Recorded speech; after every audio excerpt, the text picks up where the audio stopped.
नमस्कार मित्रांनो, स्वागत आहे आपणा सर्वांचं मनपूर्वक पुन्हा एकदा आपल्या या एज्युकेशनल युट्यूब चॅनलमध्ये। मित्रांनो, पवित्र पोर्टलची जी काही प्रक्रिया आहे ती लवकरच सुरू होताना तुम्हाला दिसणार आहे। आजच्या व्हिडिओमध्ये आपण जाणून घेणार आहोत की या शिक्षक भरतीमध्ये कोणाला जास्त संधी असणार आहे, कॉम्पिटिशन कशी कुठे कमी होणार आहे आणि जर या शिक्षक भरतीमध्ये जर आपल्याला खऱ्या अर्थाने सिलेक्ट व्हायचंच असेल तर आपण कोणत्या गटाला म्हणजे पहिली ते पाचवी, सहावी ते आठवी किंवा त्या पुढील वर्गांना प्राधान्य द्यायचं आहे आणि ते कशावरून ठरवायचं आहे, कारण त्यामध्ये अनेक फॅक्टर्स काम करतात मित्रांनो आणि त्या प्रत्येक गोष्टीचा या ठिकाणी विचार केला गेला पाहिजे। जर आपण या सगळ्या फॅक्टर्सचा विचार केला, आपला विषय आहे, तुमचा टेटचा स्कोअर आहे, तुमचं माध्यम, त्यानंतर टीईटी पात्र आहे की अपात्र आहे, त्याचबरोबर तुमचे जे काही आस्थापना तुम्ही निवडणार आहात, मग त्यापैकी कोणत्या गोष्टींना सर्वात अगोदर आपल्याला ठेवायचं, नंतर कोणाला ठेवायचं, त्याच्यानंतर कोणाला ठेवायचंय आणि कशा प्रकारे आपली जास्तीत जास्त निवड होऊ शकते, या सगळ्या निवड प्रक्रियेमध्ये कोणाला जास्त संधी असणार आहे, ते गट कोणते, हे सगळं आपण आजच्या व्हिडिओमध्ये डिटेल जाणून घेणार आहोत मित्रांनो। परंतु तत्पूर्वी तुम्ही जर आपल्या चॅनलवर नवीन असाल तर आत्ताच आपल्या चॅनलला सबस्क्राईब करून घ्या, लगेच बाजूच्या बेल आयकॉनला प्रेस करून घ्या, जेणेकरून तुम्हाला असेच महत्त्वपूर्ण नवनवीन व्हिडिओज आणि अपडेट्स शिक्षक भरतीच्या संदर्भात मिळत जातील। चला तर मग सुरू करूया आजच्या या व्हिडिओला। बघा मित्रांनो, शिक्षक भरती 2025 त्याचे प्राधान्यक्रम देत असताना आपल्याला या सर्व गोष्टीचा विचार करायचा आहे आणि या प्रक्रियेमध्ये जर आपलं निवड होऊन घालायची असेल किंवा आपल्याला जर आपली निवड झाली पाहिजे असं वाटत असेल ना, तर सर्वात अगोदर आपण आपला रोल समजून घ्या।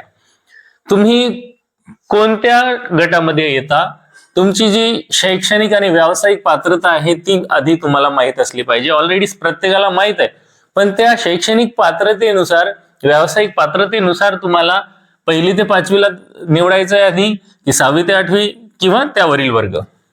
फॉर एक्झाम्पल या ठिकाणी बघा, पहिली ते पाचवी साठी आपल्या सर्वांना माहित आहे डीएड आणि टीईटी पेपर 1 ज्यांचं क्लिअर आहे ते पात्र असतात, बरोबर आहे। मग ही झाली याची बेसिक रिक्वायरमेंट।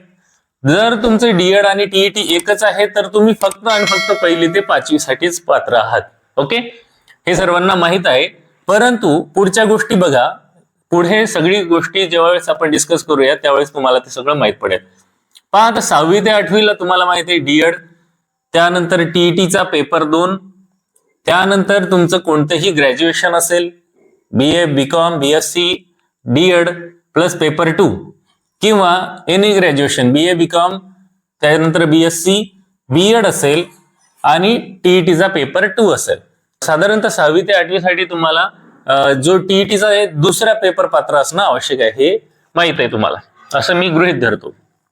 त्यानंतर वरील वर्गासाठी तुम्हाला कोणतंही ग्रॅज्युएशन तसेच बीएड किंवा एमएड, मात्र या ठिकाणी तुम्हाला टीईटीची कंडिशन नाहीये। तुमची टीईटी नसेल तरी देखील तुम्ही 9वी ते 10वी या वर्गांना पात्र ठरू शकता।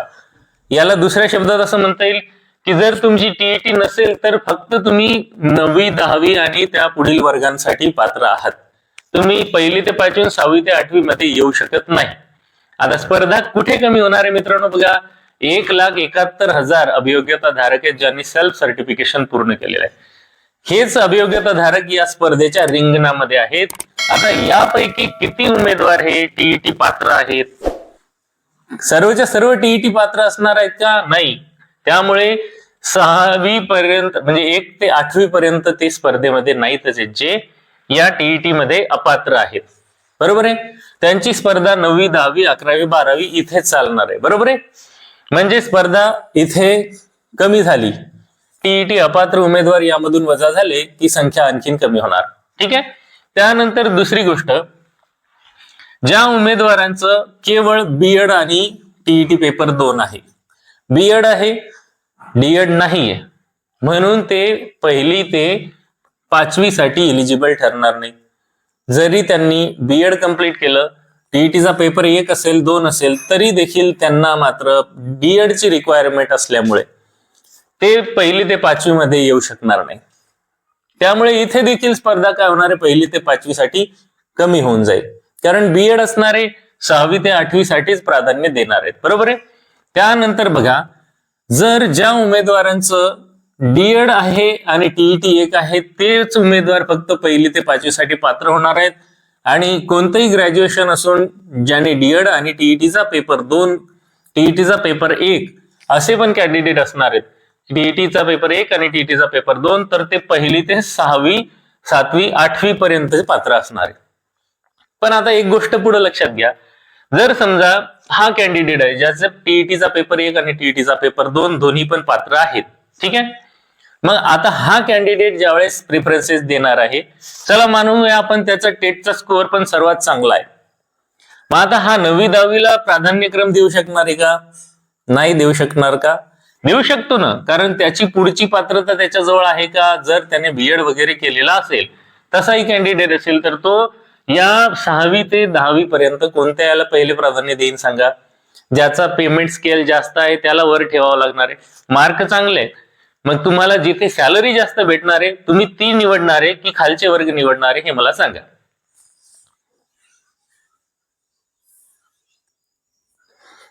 आता ही गोष्ट लक्षात घ्या मित्रांनो, जर तुमची हायर क्वालिफिकेशन आहे आणि जेव्हा हायर क्वालिफिकेशन असेल त्यावेळेस तुम्ही खालच्या वर्गांना निवडणार नाही.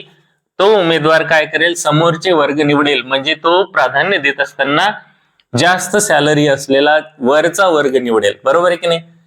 मग ते उमेदवार मग कोणचे असतील ते?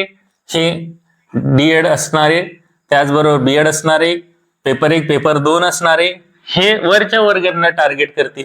आणि त्यातही जी क्रीमी लेअर आहे म्हणतोय, म्हणजे जे काय सगळ्यात चांगलं काय असेल तर जिल्हा परिषद शाळा, ठीक आहे. मग आता जिल्हा परिषद शाळा 9वी 10वीला असणार आहेत का? नाही. मग त्यांना ठिकाणी हायर कॉलेजेस असणाऱ्या खाजगी शैक्षणिक संस्था, तिकडे त्यांचा कल वाढणार आहे. त्यानंतर स्थानिक स्वराज्य संस्था ज्या काही वरच्या वर्ग असतील त्यांच्या शाळा, काही आदिवासी आश्रम शाळा, या ठिकाणी उमेदवार काय होणार आहेत, डायव्हर्ट होणार आहेत. त्यामुळे स्पर्धा ही कोणत्याही एकाच ग्रुपमध्ये जास्त वाढणार आहे का? नाही. आणि ऑटोमॅटिकच काय होणार आहे, हायर जे क्वालिफिकेशन असणारे तसेच हायर स्कोअर असणारे उमेदवार हे वरच्या वर्गांसाठी प्रयत्न करतील आणि त्यांचे त्या ठिकाणी सिलेक्शन होऊन जाईल. म्हणजे यामध्ये जर तुम्ही असाल तर तुमचं सिलेक्शन वरच्या वर्गांवर होऊन जाईल. खालचे जे कमी शैक्षणिक पात्रता, व्यावसायिक पात्रता असलेले उमेदवार आहेत हे वरच्या वर्गांमध्ये स्पर्धा करायला येऊ शकणार नाही. जरी त्यांचा टेटचा स्कोअर किती जास्त असला तरी त्यांना त्यांच्याजवळ हे जे पुढची शैक्षणिक व्यावसायिक पात्रता आहे ती नसल्यामुळे त्यांना त्याच वर्गासाठी काय करावं लागेल, स्पर्धा करावी लागेल. आणि सगळ्यात महत्वाची गोष्ट, जर आपण बघितलं, जर जागा ह्या साधारणतः 28 ते 30 हजार एवढ्या जागा येत असतील तर या जागांचं विभाजन होईल माध्यमानुसार. सर्वात जास्त वाटा कोणत्या माध्यमाला जाईल तर सर्वात जास्त या माध्यमांमध्ये पहा, मराठी, इंग्रजी, उर्दू किंवा इतर माध्यम आहेत, तर सगळ्यात जास्त मराठी माध्यमाला जागा जातील. त्यानंतर काही जागा ज्या आहेत त्या आदिवासी आश्रमशाळा, त्यानंतर काही जागा जिल्हा परिषदा, महानगरपालिका, नगरपालिका, खाजगी शैक्षणिक संस्था अशा याच्यामध्ये विभाजित होतील. त्यामुळे मराठी माध्यम असलेल्या उमेदवारांना देखील या ठिकाणी सर्वात जास्त संधी असणार आहे. इंग्रजी माध्यमांसाठी कमी कट ऑफ असून देखील काय होऊ शकते, जास्त लागण्याची निवड होण्याची जास्त शक्यता आहे मित्रांनो. उर्दू माध्यमाच्या उमेदवारांमध्ये देखील स्पर्धा कमी होते, कारण या ठिकाणी प्रत्येक माध्यमाला प्रत्येक वाट्यानुसार त्यांच्या जागा त्या ठिकाणी येणार आहेत. म्हणजे ज्या जागा रिक्त आहेत त्यानुसार त्यांना त्या जागा भेटणार आहेत, बरोबर आहे. म्हणून स्पर्धा ही साधारणतः जास्त तुम्हाला मराठी माध्यमामध्ये दिसणार आहे आणि जागा पण जास्त दिसणार आहे. म्हणून काय होणार आहे, स्पर्धा जास्त होण्याच्या ऐवजी काय होणार आहे, ती कमी होऊन जाईल, कारण जागा जास्त आहेत. मग जागा जास्त आल्या की आपोआपच कट ऑफ जो आहे तो काय होईल, खाली होत जाईल. जास्त मार्क असणाऱ्यांचं पण सिलेक्शन होईल, मध्यम मार्क असणाऱ्यांचं पण सिलेक्शन होईल आणि ऍव्हरेज गुण असणाऱ्या उमेदवारांचं पण या ठिकाणी सिलेक्शन होणार आहे मित्रांनो. त्यामुळे आता तुम्ही बघा, तुमचं माध्यम बघितलं, तुमचा स्कोअर पण बघितला, त्याच्यानुसार सर्वात अगोदर प्रायोरिटी कोणत्या गोष्टीला देणार, तर तुम्ही आपली समजा 1 ते 8वी पर्यंत काय पात्रता असलेला उमेदवार असेल तर 1 ते 8वीच्या जिल्हा परिषदांना जास्त प्राधान्य दिलं जाईल. त्यामुळे ज्या उमेदवारांनी आपले मार्क्स हे सरासरी आहेत किंवा मध्यम आहेत तर त्यांनी मला बऱ्याच वेळा प्रश्न विचारला की आम्ही कोणत्या गोष्टीला प्राधान्य द्यायचंय सर. तर बघा, जास्त स्कोअरवाले उमेदवार ऑब्विसली कुठे देणार आहेत, जिल्हा परिषदांना देणार आहेत. स्थानिक स्वराज्य संस्था आहेत ना, जिल्हा परिषद, महानगरपालिका, नगरपालिका, तर यांना ते प्राधान्य देणार आहे. त्यामुळे आपण देखील आपला विचार करायचा. आणि सगळ्यात महत्वाचं म्हणजे मित्रांनो, या ठिकाणी सर्वात जास्त स्कोप जो आहे तो हा आदिवासी आश्रमशाळामध्ये असणार आहे. त्यामध्ये एसटी पेसा क्षेत्र हे फक्त एसटी कॅन्डिडेटलाच प्राधान्य दिले जाते आणि त्या क्षेत्रामधलेच ट्रायबल कॅन्डिडेट असतील तर त्याला प्रेफरन्स दिला जातो. पण ते जर उपलब्ध झाले नाही तर इतर एसटी कॅटेगरीच्याच पण इतर क्षेत्रामधल्या उमेदवारांना देखील त्यामध्ये जॉईनिंग साठी काय असते, स्कोप असते. म्हणजे त्या जागा रिक्त राहू नयेत, भरून काढायच्या आहेत, म्हणून ते दुसऱ्या जे काही एसटी आहेत इतर क्षेत्रामधील त्या कॅन्डिडेटला त्या ठिकाणी स्कोप आहे. मग तुम्ही जर एसटी कॅटेगरी मधून बिलॉंग करत असाल तर तुमच्यासाठी तर डोळे झाकून आनंदाची बातमी आहे. काही तुमचा 2 डिजिटचा देखील जरी स्कोअर असेल तरी देखील सिलेक्शन होणार आहे मित्रांनो. तसंच इतर कॅटेगरीचं पण आहे. जरी तुमच्याजवळ कॅटेगरीचं रिझर्वेशन नसेल, ओपन कॅटेगरीमध्ये असाल, ईडब्ल्यूएस असाल, तरी देखील पहा तुम्हाला या ठिकाणी खूप मस्त संधी असणार आहे. कारण जागांची संख्या जास्त असल्यामुळे ही जी स्पर्धा आहे ही डिवाइड होते मित्रांनो, माध्यमानुसार डिवाइड होणार आहे. त्याच्यानंतर हे जे आस्थापनाचा प्रकार आहे त्याच्यानुसार स्पर्धा डिवाइड होणार आहे. त्यातही इथे पाहता या विषयाकडे येऊ आपण. पुढे काय असते, 9वी 10वी 11वी 12वी स्पेशल सब्जेक्ट नुसार शिक्षक पाहिजेत. कुठे गणित शिक्षकच पाहिजेत तर कुठे विज्ञान शिक्षक पाहिजेत.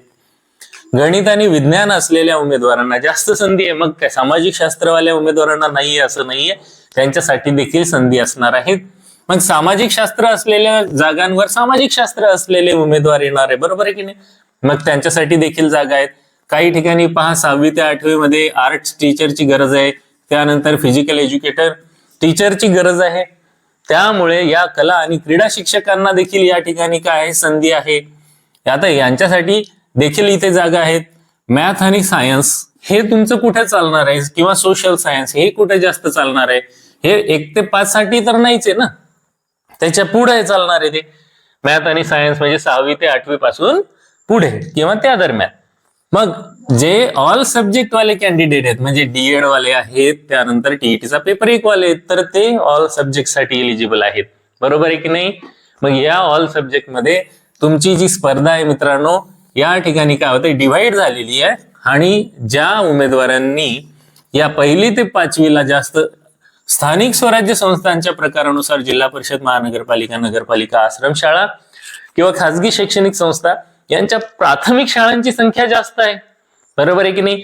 मग जरी कॅन्डिडेट हे खूप जास्त असले तरी 1ली ते 5वी पर्यंत प्राथमिक स्तरासाठी काय होणार आहे, स्पर्धा ही कमी होणार आहे. कारण जागा त्या ठिकाणी जास्त असणार आहेत. आणि मग अशा ठिकाणी जर स्पर्धा कमी झाली तर आपोआपच मेरिट खाली येतो मित्रांनो. त्यामुळे मी जसं मागच्या व्हिडिओमध्ये सांगितलं की तुम्हाला आता या शिक्षक भरतीमध्ये शिक्षक होण्यापासून कोणीही अडवू शकत नाही. कारण गेल्या अनेक वर्षांपासून तुम्ही त्यासाठी वाट पाहत होतात. तुम्ही अतोनात मेहनत करून चांगले गुण मिळवलेले आहेत.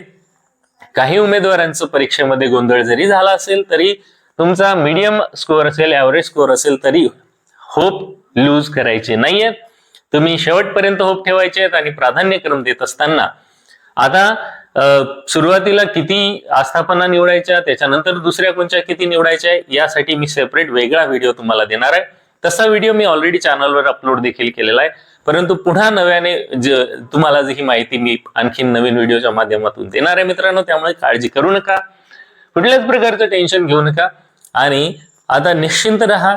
जागा किती असणार आहेत, साधारणतः 28 ते 30 हजार जागा जरी अपलोड झालेल्या आहेत, त्यानुसार तुम्हाला तुमच्या जागा ह्या तुमच्या लॉग इन मध्ये आलेल्या प्राधान्यक्रमाच्या डाउनलोड केलेल्या लिस्टनुसार पाहायच्या आहेत.